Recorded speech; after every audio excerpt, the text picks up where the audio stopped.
JoJo's Bizarre Adventure é um mangá que foi criado em 87 e na época era lançado na Shonen Jump. O mangá foi um sucesso tão enorme que é lançado novos capítulos até hoje. JoJo sempre foi popular, desde a época do seu lançamento inicial. Ao longo dos anos ele foi invadindo outras mídias, como os jogos desde os anos 90, até ganhar uma adaptação para a TV em 2012, que foi o que fez JoJo realmente explodir e ser conhecido amplamente, o que é muito justo, já que o anime da David Productions é realmente excelente. Hoje em dia, JoJo é considerado uma grande referência da cultura pop japonesa, e criou uma fanbase enorme ao redor do mundo.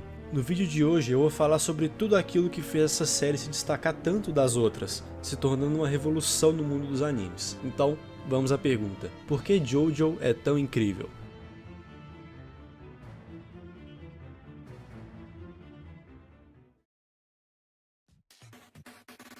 Uma das coisas que mais me impressionou quando eu comecei a assistir JoJo é o storytelling. Uma estrutura padrão de história consiste basicamente em criar o setting, que é o universo, a temática, a atmosfera, e depois apresentar e desenvolver os personagens da história. JoJo começa realmente com essa estrutura padrão, nos apresentando a família Joestar, com o nosso protagonista Jonathan e o antagonista Dio. A história progride, temos um final feliz, mas que rapidamente é quebrado com o plot twist do Dio não ter realmente morrido. A parte 1 termina com o protagonista morrendo. Minha primeira impressão foi: nossa, os caras gastaram vários episódios para criar esse personagem que agora morreu e foi jogado fora. Como que eles vão continuar com a história? E eles continuam do jeito que era de se esperar, né? Criando outro protagonista. E quando eu me toquei que isso ia rolar mais 5 vezes durante o anime e outras vezes no mangá, eu achei isso muito engraçado. Como que essa ideia de mudar o protagonista sempre que termina um arco pode dar certo? Você sempre vai ter que apresentar e desenvolver aquele protagonista mais uma vez, vai atrapalhar o pacing da história, vai ser difícil de criar uma conexão com os personagens. Tudo isso no papel,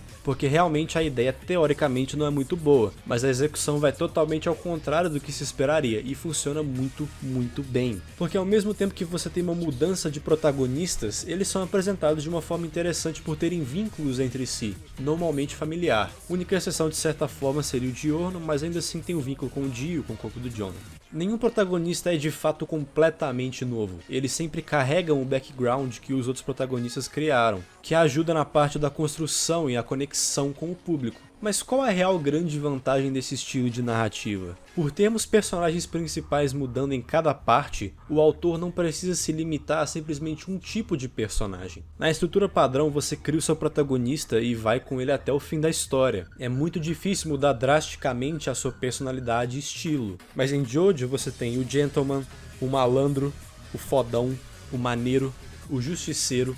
A mudança de protagonistas entre partes é uma oportunidade para explorar diferentes arquétipos de personagens, colocar personalidades completamente diferentes em foco ao longo da história. Isso faz com que uma história longa não se torne repetitiva e cansativa, como acontece em muitos outros shonens. Essa mudança faz com que cada vez que se começa uma nova parte de JoJo tenha um ar de novidade e criatividade, o que contribui para que o espectador se mantenha preso na trama.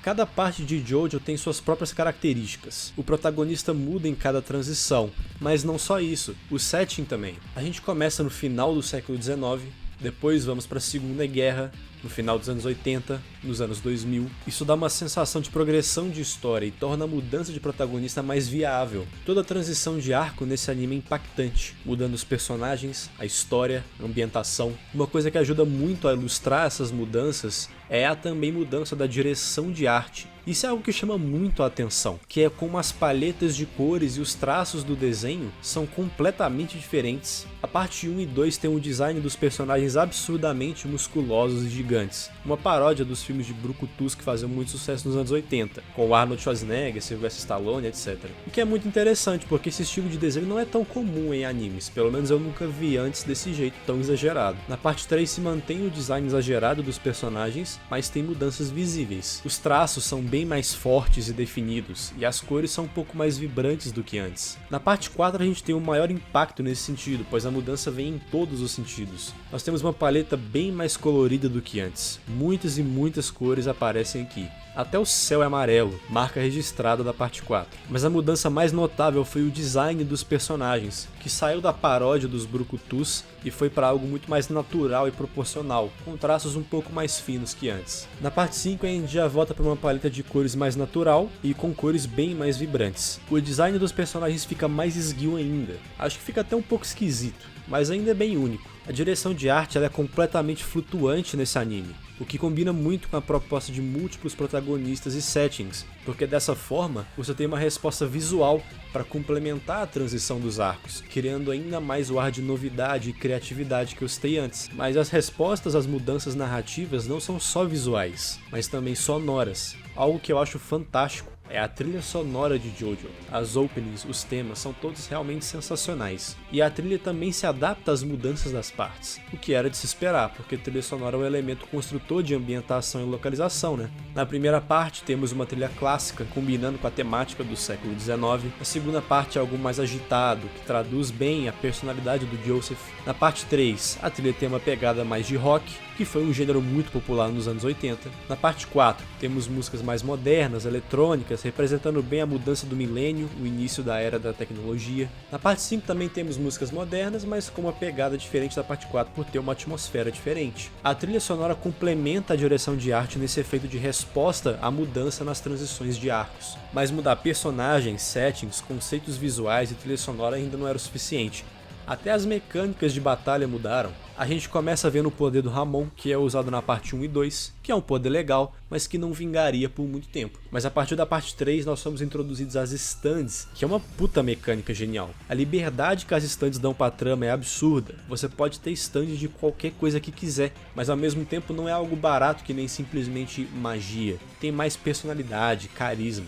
Stand foi uma puta sacada do Araki. Mas vocês pararam pra pensar que tudo que eu falei até agora foi relacionado a mudanças? Um anime que cria e muda o tempo todo seria capaz de criar uma identidade marcante?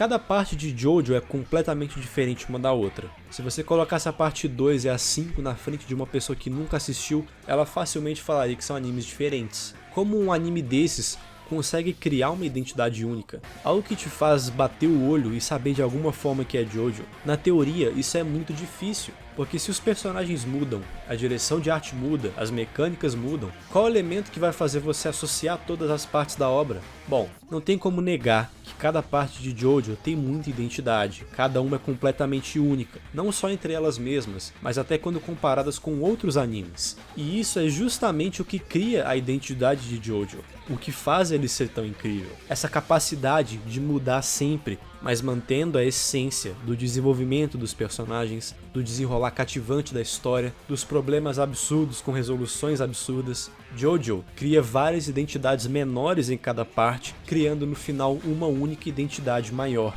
E isso é uma coisa completamente fantástica, que eu nunca vi em nenhum anime, filme, série, jogo, nada fez algo parecido com isso. E é justamente por isso que ele é algo tão único comparado com qualquer outra coisa. A identidade de JoJo é ter várias identidades, mas uma única essência. Simplesmente sensacional.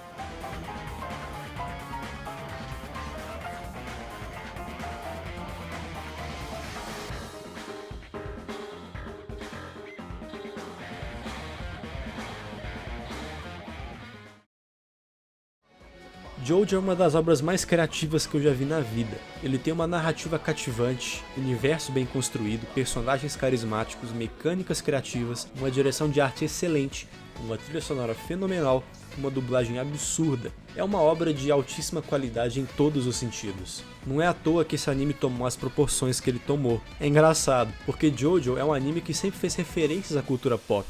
Filmes, jogos, músicas, e ele acabou se tornando uma própria referência na cultura pop, sendo referenciado por vários outros animes, jogos, etc. JoJo é uma obra que marcou a indústria do entretenimento, em todas as mídias, e criou uma das fanbases mais apaixonadas de todas. E é bom que essa fanbase esteja crescendo cada vez mais, isso significa que cada vez mais pessoas vão poder apreciar essa obra incrível. Se você não viu ainda, vá assistir, eu garanto que vai ser uma experiência muito boa, e vamos juntos pro hype da parte 6. Então é isso, galera. Espero que tenham curtido esse vídeo. Se sim, deixa um like pra me ajudar e deixa aí nos comentários sugestões de animes e jogos pra eu analisar aqui dessa forma. Se inscreva no canal pra acompanhar tudo que eu tô fazendo. Eu faço vídeos de videogame, de música e de outras coisas que eu curto também. Valeu, até mais.